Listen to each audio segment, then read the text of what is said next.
Olá pessoal, bom dia, boa tarde, boa noite a todos os senhores que são inscritos no nosso canal Anotações de Processo Civil.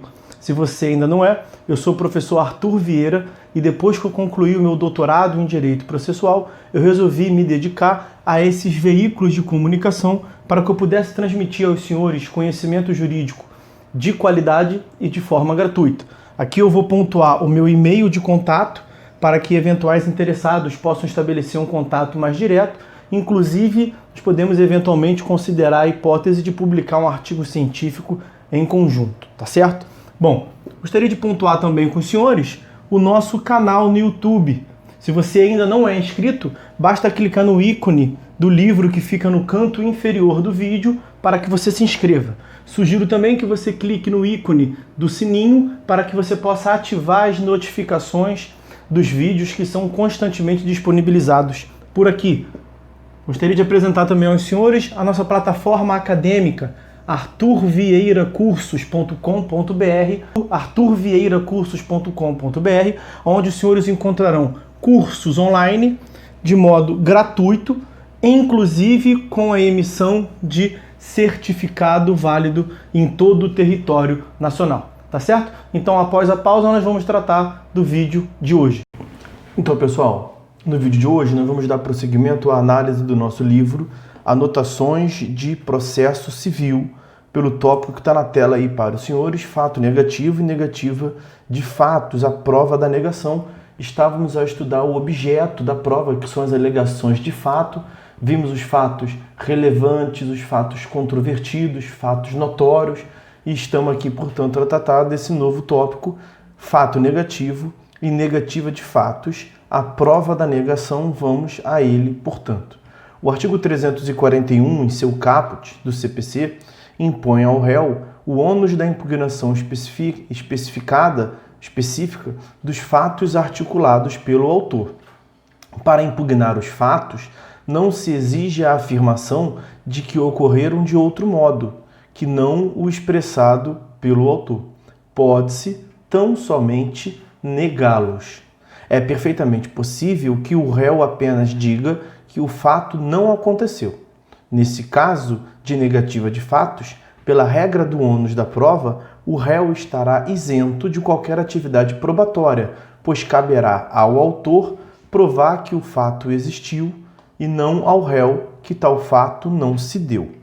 Situação diversa ocorre em relação aos chamados fatos negativos.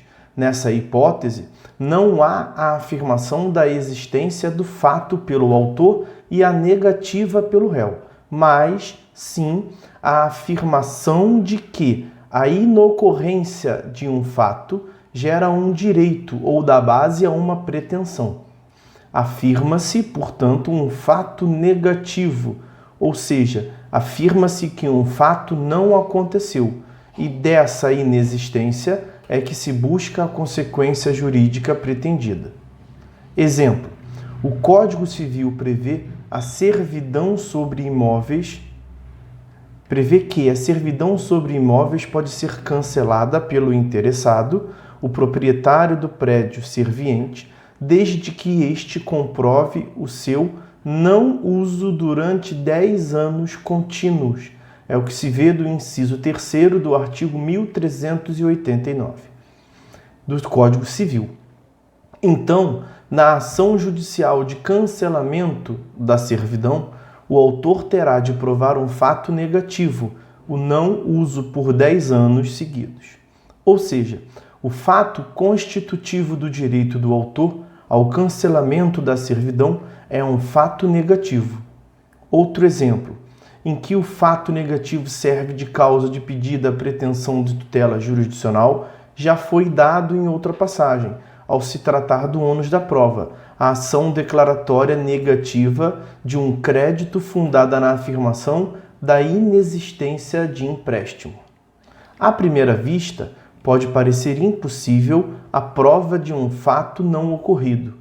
Há até um brocardo latino, negativa non sum probanda. A noção não é de todo correta. A prova da negação só é impossível na medida em que o chamado fato negativo seja indeterminado. Toda vez, contudo, que a negação seja perfeitamente determinável, desde que presente os outros requisitos, ela pode ser objeto de prova. É o que ocorre nos exemplos acima dados. Aliás, em certos casos, é até difícil definir se um fato é positivo ou negativo. Como afirmou um processualista clássico, toda a afirmação é ao mesmo tempo uma negação. Ou seja, quando se afirma um fato, negam-se todos os outros com esse incompatíveis, e vice-versa. Se eu afirmo que Antônio estava em Curitiba no dia 20 de maio de 2015, às 15 horas, eu nego que ele estivesse em São Paulo, na mesma hora, no mesmo dia. Essa observação dá, inclusive, uma solução prática para o problema. Toda vez que se fizer necessária a prova negativa e essa não for diretamente possível, a prova da inocorrência de algo far-se-á pela comprovação de outro fato que afaste aquele cuja negação se pretende.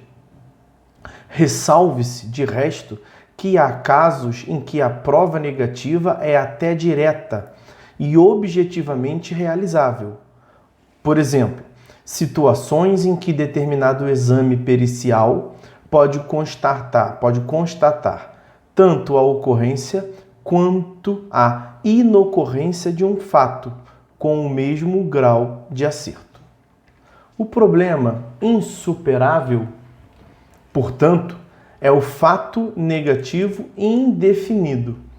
Esse é que normalmente não pode ser objeto de prova, mas não por ser negativo, e sim por ser indeterminado.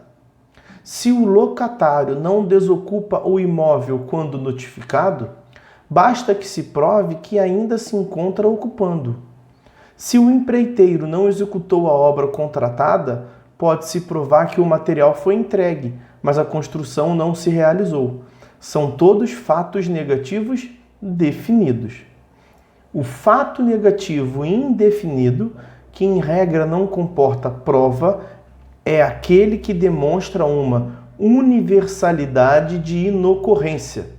Não se pode, ou é dificílimo, provar que alguém jamais viajou para Roma ou que nunca possuiu um anel.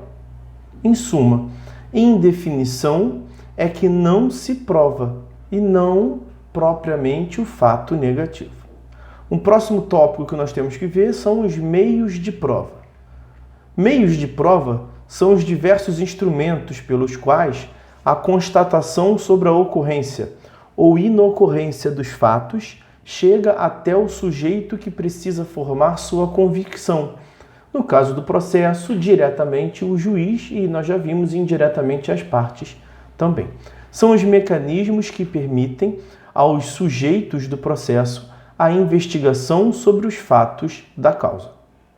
Vamos inicialmente tratar da distinção entre meio da prova, o mecanismo, e o resultado da prova. O meio de prova não se confunde com o resultado do seu emprego, qual seja o convencimento que o juiz passa a ter da ocorrência ou inocorrência dos fatos. A distinção é importante. Há casos em que o ordenamento desautoriza certos meios de prova.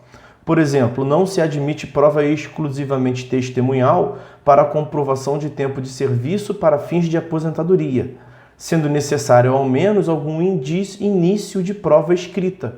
É o que consta do parágrafo 3º do artigo 55 da Lei 8.213 de 91. Nesses casos, apesar de determinado meio de prova ser vedado, no exemplo dado a prova exclusivamente testemunhal, pode o fato, obviamente, ser demonstrado por outro meio, documentos, no exemplo apontado. Suponha-se que o meio de prova seja obstado porque ilícito, como a interceptação telefônica, por exemplo. O resultado probatório atinente a tal prova, ou seja, o teor da conversa havida, pode vir a integrar o arcabouço instrutório do processo, desde que obtido por outro meio lícito e não contaminado por aquele vedado. Prova testemunhal, por exemplo.